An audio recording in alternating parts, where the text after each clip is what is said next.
Olá, estamos juntos mais uma vez. Obrigado a você que nos acompanha pela grande rede de rádios do Brasil, a rede Jovem Pan. São 100 emissoras espalhadas pelo nosso território, milhões de ouvintes ao nosso lado. Você nos acompanha também pelas nossas redes sociais, o Twitter da Pan, @portal Jovem Pan, o Facebook da Pan, Jovem Pan Online. E você também pode mandar sempre que quiser a sua mensagem pelo Viber, 5670007000, que é o nosso número no Viber. Adicione no seu celular, é muito bom tê-lo conosco. E pela nossa Jovem Pan Online, abrindo o nosso portal, www.jovempan.com.br, você vai encontrar o caminho e vai encontrar uma grande grade de programações à sua disposição.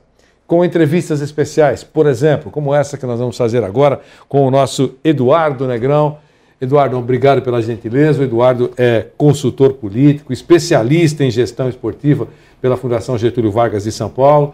Esteve atuando com muita intensidade na FBA, foi diretor executivo da FBA, que negociou os direitos da Série B do futebol brasileiro. Então ele conhece a cartolagem, conhece os meandros, conhece como as coisas funcionam, para o bem e para o mal. E com muito prazer recebo o Eduardo aqui, fazia tempo que eu não encontrava. Prazer em vê-lo, Eduardo. Prazer em revê-lo, Vanderlei, estou à sua disposição. Muito bom. Eduardo, eu queria que você falasse um pouquinho sobre esse momento turbulento, enfumaçado, efervescente que vive a cartolagem e a gestão do futebol no mundo. FIFA, confederações dos países, federações, está sobrando para todo mundo com esse festival de corrupção.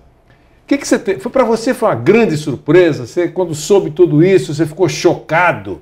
Eu queria conhecer um pouco o que é que você tem para dizer sobre isso. Eu fiquei chocado com a incompetência dos principais cartolas. Primeiro que o maior responsável pela queda da boa parte da cúpula da FIFA é a FIFA. Há uns 3 anos atrás, o Joseph Blatter contratou um dos promotores mais agressivos americanos, um US Attorney, se chama Michael Garcia, e pediu para ele fazer uma auditoria bem detalhada. Já havia um zum de corrupção. Para implantar um comitê de ética. Vamos consertar a bagunça aqui, foi essa aí? Ele fez um trabalho espetacular, de 300 páginas, entregou, a FIFA ignorou, remunerou ele muito bem e falou, bom, vamos esquecer o assunto. Usou 40 das 350 páginas do relatório dele. É uma pessoa muito séria, trabalhou na questão do World Trade Center, enfim, era uma pessoa muito respeitada nos Estados Unidos. O que ele fez? Ele pegou todo aquele material, como ele viu que muitas operações aconteciam em solo americano, e entregou para o equivalente ao Ministério Público Federal de Nova York. Ele é promotor, vamos dizer assim, do estado de Nova York, entregou, a investigação começou. Por acaso, naquele momento que o Ministério Público americano, eu fico meio assim, porque não é exatamente essa figura que os americanos têm lá. Mas é nessa linha. É equivalente. Tinha um grande player lá, que era o J. Ávila, que também tem residência na Flórida. Daí foi acionado o FBI, convidou o grande empresário J. Ávila para conversar, e aí acho que o Estadão chama o J. Ávila de réu confesso, então não são palavras minhas, né? E aí ele começou algo parecido com uma delação premiada, que está tendo essa reação em cascata, em especial na nossa região, no Conmebol da América do Sul, e ainda vai ter muita coisa para explodir aqui no Brasil. Sério. Agora, esse é o negócio do futebol? É assim? Globalmente é assim?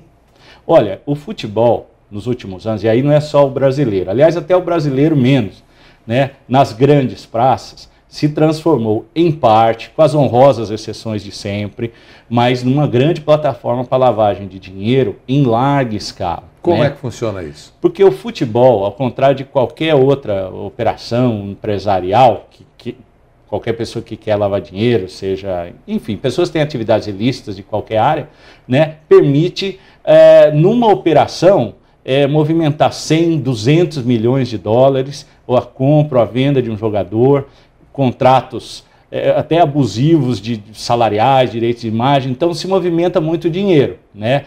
Isso acontece na Inglaterra, onde a máfia russa tem uma presença forte, na Itália, ultimamente na Espanha. Nós vimos aí o ex-presidente do Barcelona todo complicado com a operação do Neymar.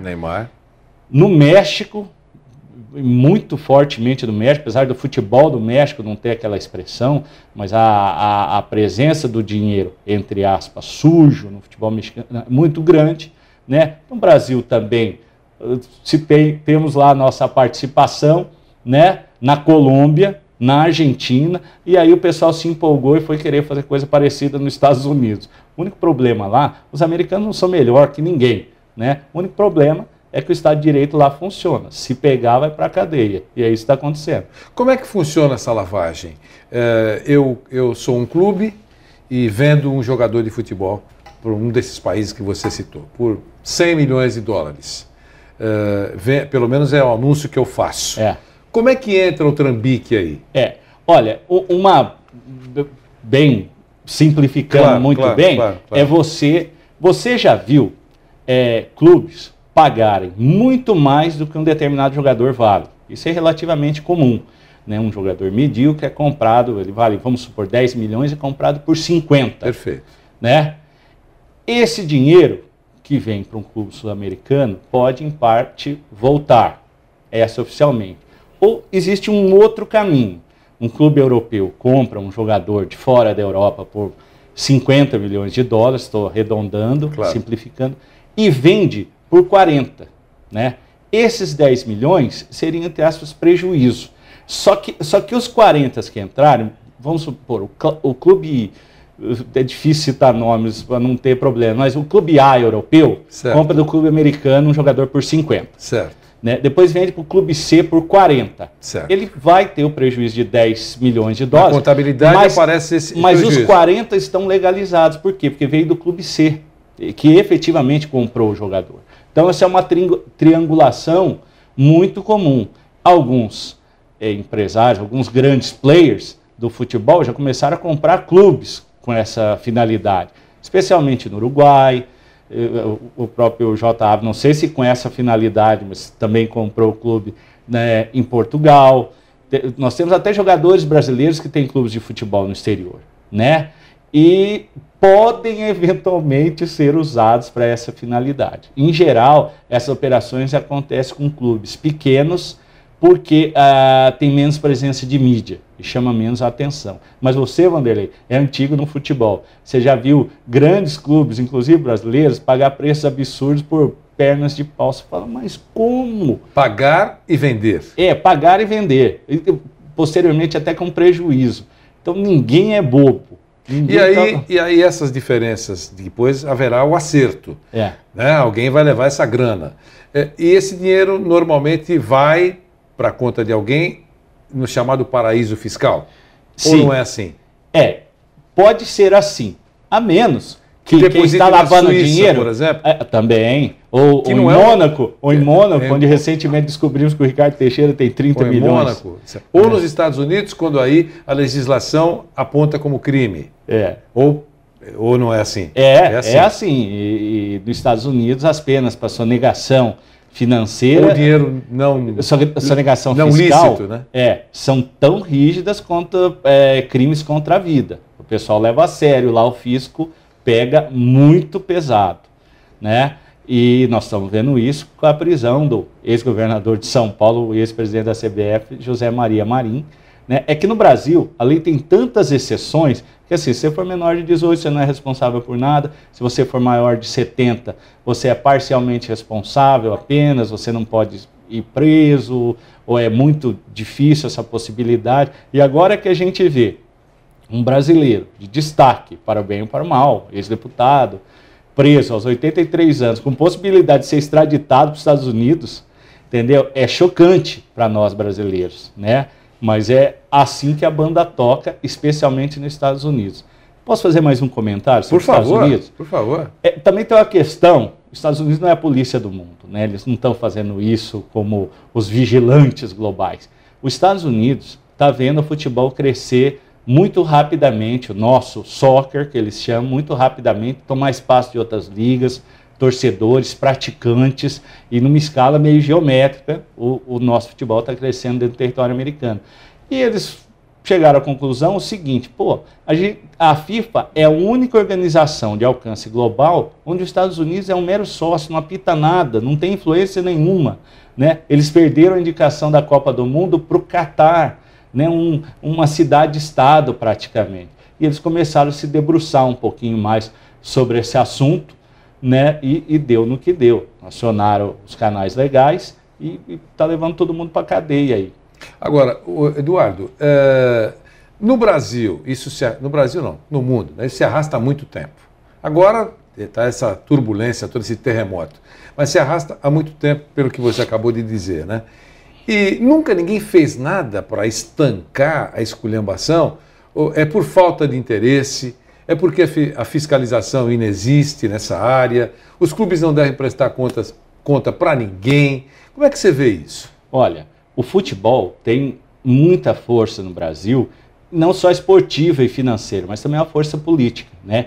O presidente de um grande clube, presidente de um internacional, quase um estadista, de um cruzeiro, tem mais importância que qualquer deputado federal, ora mineiro, ora gaúcho. É uma força política muito grande, porque ele representa milhões de habitantes e eleitores do seu estado. Então, qualquer esfera estatal para incomodar uma pessoa com essa força tem que pensar muito. Deveria ser obrigação, mas o pessoal pensa antes de incomodar um cartola de peso, né? Mas chegará ao Brasil e vai mexer um pouco com o velho monopólio dos direitos televisivos aqui no Brasil, uma coisa que eu, da minha pequena esfera de poder, tentei combater, que é uma coisa que só acontece aqui no Brasil, de uma rede de TV ter o direito quase que hegemônico sobre a seleção, os campeonatos regionais, campeonatos nacionais, a Copa, os campeonatos internacionais, como por exemplo a Libertadores. Agora, eu imagino que essa rede, especialmente o braço esportivo, comandado pelo Marcelo Campos Pinto, pessoa que eu convivi muito, apesar de ver com olhos críticos o trabalho dele, mas tive a oportunidade de participar de muitas reuniões, eles terão que ser malabaristas, porque eles estavam muito perto desse fogo durante todo esse tempo, né? Você vê que a Conmebol, a CBF está envolvida até o pescoço nisso, e talvez essa empresa, Globo Esporte, que aliás eu não consegui achar nem o site, eu queria mais informações, ou não tem site ou não achei endereço, né, da Globo Esportes, que é essa empresa de marketing esportivo das organizações Globo. Eles deverão ser malabaristas para provar que não tiveram nada a ver com as falcatruas que permeiam o futebol brasileiro. Pode ser, né?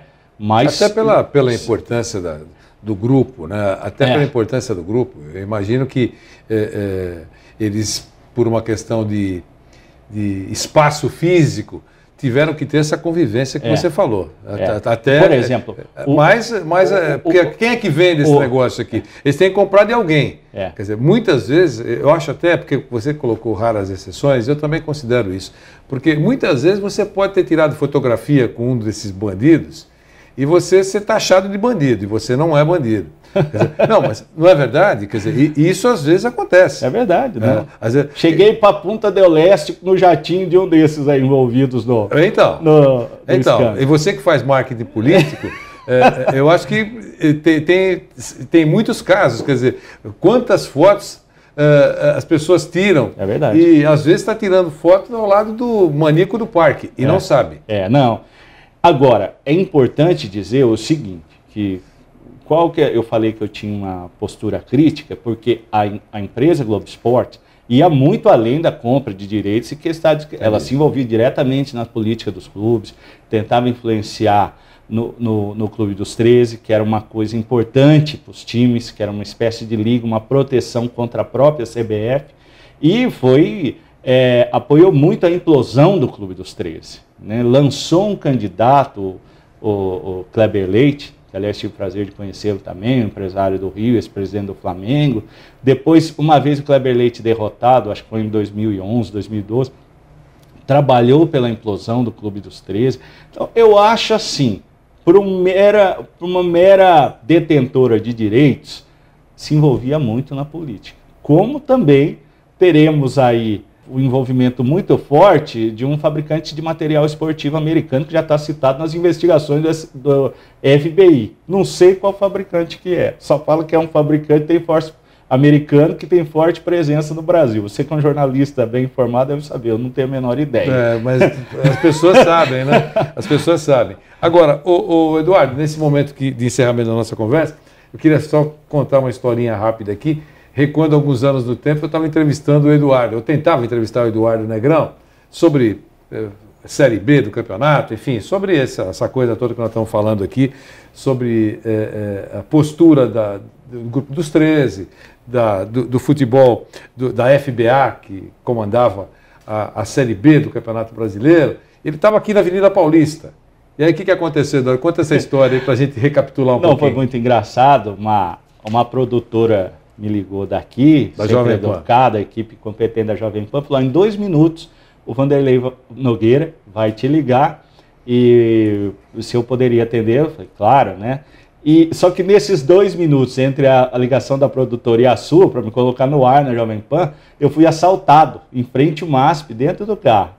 E aí, eu não sei se você se lembra, eu acabei protestando contra a segurança pública de São Paulo, antes de falarmos de futebol. Aí eu fui até o final da Paulista e contornei e voltei para ver se, né, e estava cheio de viatura policial, aquilo atestou, né, a já conhecida audiência da Jovem Pan. Com o Eduardo Negrão, que é consultor da área política, especialista em gestão esportiva pela Fundação Getúlio Vargas de São Paulo, num determinado momento ele ajudou a fundar, foi diretor executivo da FBA, que negociou por um determinado período, até 2004, né, se eu não estiver equivocado, de 1999 a 2004, os direitos de transmissão da Série B do Campeonato Brasileiro. Então tem envolvimento, a relação dele, conhecimento dele com dirigentes de clube, enfim, todos os jogadores desse jogo todo. E ele veio nos prestar algumas informações aqui e também contar que para ele não foi nenhuma surpresa, porque isso que está acontecendo no futebol mundial se arrasta desde os primeiros passos como cartola do ex-presidente da CBF, João Havelange. Não que antes do Havelange não existisse, mas digamos assim, com uma certa grife passou a existir naquele período, naquela gestão do Havelange assumindo a FIFA. Todo mundo lembra, algumas décadas atrás. Obrigado, Eduardo. Obrigado. Até a próxima.